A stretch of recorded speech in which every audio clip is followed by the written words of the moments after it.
Moving on to the next turbo broken weapons and abilities in the game, you know it, it's the Psyker.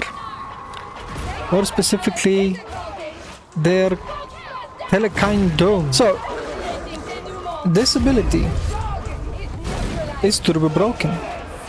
It creates a very big dome around you and your team, blocking every shot and blocking all specialist disabling devices like the trapper nets, the bombs from box bombers, the bombs from the Molotov throwing guys, the flamers, it blocks them as well, the snipers, the other flamer, shooters, everything that is supposed to force you to be more vigilant about your surroundings and your positioning is just made irrelevant by one ability, the telekine dome, that creates a whole sphere around your team. And so now the trapper, even if he enters the dome like this, he still can't net you. If he's outside, he can't net you. If he's inside, he can't net you. The flamers as well, if they're inside, they can't shoot the flamer. If they're outside, they can't shoot the flamer. Meanwhile, if you're inside, you can shoot through it. But if the flamer is inside, he can't shoot through it. If the netter is inside, he can't shoot as well. But you can shoot out of it. Sure, that sounds really cool in terms of like power fantasy, but in terms of like actual gameplay and skill expression, this is another one of these abilities that I'm talking about that absolutely removes skill expression. It makes it irrelevant because you're now able to pop this in every turbo bad position that your team goes into and be completely protected from a lot of the things that can instantly kill someone or end a run in a very bad way, or get you shot by these guys without being able to retaliate or protect yourself due to going into a bad position that doesn't have cover around you. So this ability, much like Loyal Protector, again makes what Darktide is amazing and unique for absolutely irrelevant. Like, why would you think about better positioning, moving from cover to cover in a tactical shooter? You should, when you can just sprint forward. Oh, telekine dome, yay, yay, we're safe, guys, yay. And on top of all of that, you also get 10% toughness replenish each second. That's insane amount of toughness replenishment, by the way, for your whole team. Not only for you, for your whole team that is inside. And when the telekine shield dissipates, your whole team gains 50% toughness damage reduction. And this is on a 60-second cooldown, which is reduced by 10% from here, so it becomes 54, and is reduced again for 5 seconds. You get 50% cooldown regeneration when you or an ally in coherency kills a lead or a specialist enemy. So you don't even have to kill it, an ally can kill it for you, and you're gonna pop and you're gonna get the 50 cooldown regeneration % speed bonus. So let's say that it's basically almost non-stop active. So 50% from 60 seconds would be somewhere around 20 seconds shaved off. With the 10% from here, that's 26 seconds shaved off. So you have this ability on 34-second cooldown and it lasts 25 seconds. So in an optimal world, oh, and let's not forget you can run cool combat ability regeneration from here as well. So in a perfect world where your telekine shield lasts the full 25 seconds, with all of this cooldown regeneration, you're gonna have the telekine dome ready to be activated as soon as it disappears, or maybe 5 seconds later. This is OP. This should be nerfed to the ground. Not only because it removes all kinds of positional skill expression from the game and makes trappers, flamers, bombers irrelevant as well, and snipers and shooters, even when they're inside the dome, which is criminal. This is criminal. But also because you have this ability on a 34-second cooldown if you get all the cooldown regenerations, which most psychers do. Now, if we had the same ability but on this side with the shield walls, if we had this ability on the left side with the shield wall instead, now you don't have the toughness regeneration and you don't have the toughness damage reduction either, and it's not a dome.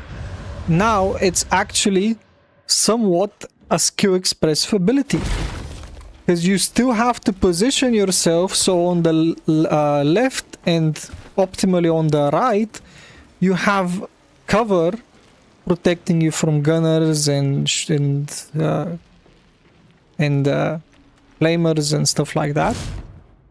And so you now you do have to think about positioning with this ability, your whole team, and you have to think about positioning if you're running shield wall. And that's why it's a skill expressive ability. Unlike the dome, which you can place anywhere at any time, and you basically remove any kind of positional skill expression. Not only this, but if you don't have this on it, then these guys will be able to push through the shield and shoot you as well with this guy as well. But since you're not stupid and you will get this ability modifier enervating threshold, they will not be able to do it. But this again will be only in the case where they're coming from the front where you've placed the shield. If they're coming from the behind or the right or the left, they're not going to be affected by this. And that's where your second charge comes into play, either to choose to replace the wall to defend you and your team from the front from shooters and stuff, or to place it to the side or behind you in order to protect yourself from incoming flamers, dogs, mutants.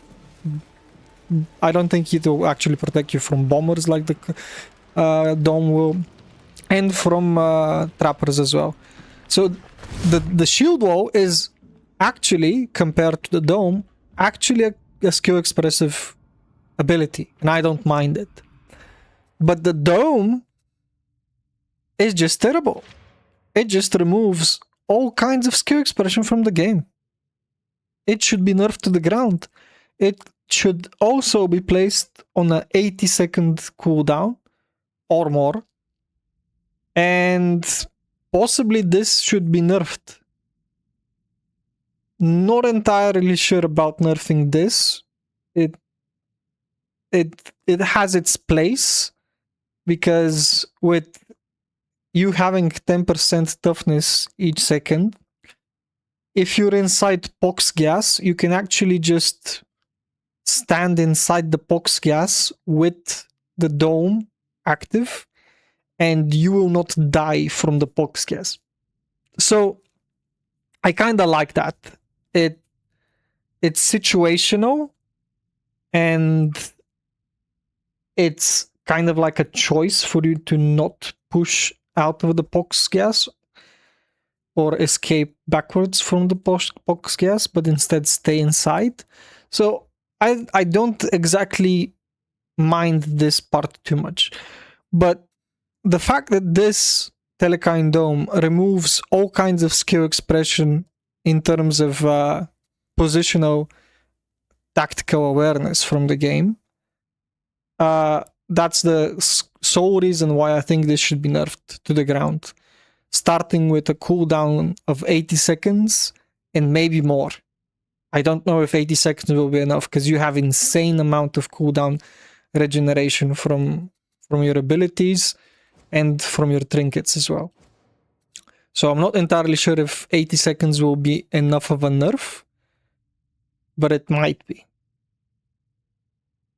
The Golgrin also has some insane amounts of cooldown regeneration, so 80 seconds on the lower protector as a nerf might also not be enough. So my problem with these abilities is that they can be somewhat spammed. They recently nerfed this, by the way. They recently nerfed it to 60 seconds. It used to be 40. So my problem with these abilities is that they can actually be somewhat spammed, and by spamming them, you're removing the core parts of a tactical melee shooter fighter that is Darktide, which is positioning, blocking, parrying, and dodging. And I heard your argument. Yeah, I can just not get the Psyker with the telekine dome in my team because I'm running Havoc and I can choose. And again, I tell you, no, I can't, because I can't view these guys, their builds from here. I would have to install a mod in order to view their builds. And also, if I was to just start denying every Psyker, again, I tell you, I would also be denying some Scryer Gaze and Shriek Psykers. So this ability, this part of its tree, it should be nerfed heavily, specifically this with its cooldown, and with this part, this is fine, because it becomes a somewhat skill-based ability. The weapon, obviously, that everyone hates and should be nerfed to the ground, in my opinion, as well, is the Inferno Force Staff. Because it just, with its infinite cleave, it just outperforms a lot of the staffs, and there's just not much reason to be playing any other staff in terms of pure damage output. And the problem, one of the big problems that I see with it is that it actually staggers the enemies. So see, these guys are staggered. So what's the point of me running Void Blast? Okay, sure, I can stagger the Ogren once. Yeah, nice. I can stagger him once every 10 seconds or something like that with the Void Strike Staff. But aside from the Carapace enemies, every other enemy in the game can be staggered just using the Inferno Staff left click. So if Fat Shark wants to make the case that this staff is so powerful and left so powerful and unbalanced, because it provides less stagger than all the other staffs, which is fair to some extent, then they should actually nerf the stagger on it. The left click stagger on this ability is way too strong. You can even stagger these guys. The only people you can't stagger are these guys, basically. So you can stagger anything in the game with your left click. So why should I run another staff that is somewhat better at staggering, like the Void Strike Staff, when I'm gonna be dealing less damage and I have less-ish cleave? Because let's be fair, Void Strike Staff is pretty nice. Void Blast Staff. Wait, Void Blast Staff. Yeah. pretty nice. The Void Blast stuff is pretty nice as well in terms of cleave. But in terms of damage, the Void, the Inferno stuff just outperforms it extremely well. And if the premise, like I said again, if the premise is that this staff doesn't have as much stagger as the other staffs, then, and that's why it has better damage, then just remove some of the stagger. This is already too much stagger on it. So this weapon should be nerfed, either in terms of cleave, which I don't like the idea of nerfing this weapon in terms of cleave. I think having infinite cleave on it is like an iconic, unique feature of the staff itself. But it should definitely be nerfed in terms of stagger. You should not be able to stagger mobs on repeat forever like this. In terms of stagger, it should be nerfed, and then this staff will actually be balanced. It will actually require the Psychers to have good dodging, positioning, blocking to some extent, parrying to some extent, skills. Instead, right now, as we all know, you can just turn forwards and kill everything without it being able to retaliate in any sort of way because it's staggered. So yeah, again, this is a weapon that nullifies, it betrays the whole key concepts of the game, that are positioning, stagger, parrying, dodging, and blocking. It negates them, it makes them irrelevant, it makes these mechanics irrelevant, and that's why I don't like it.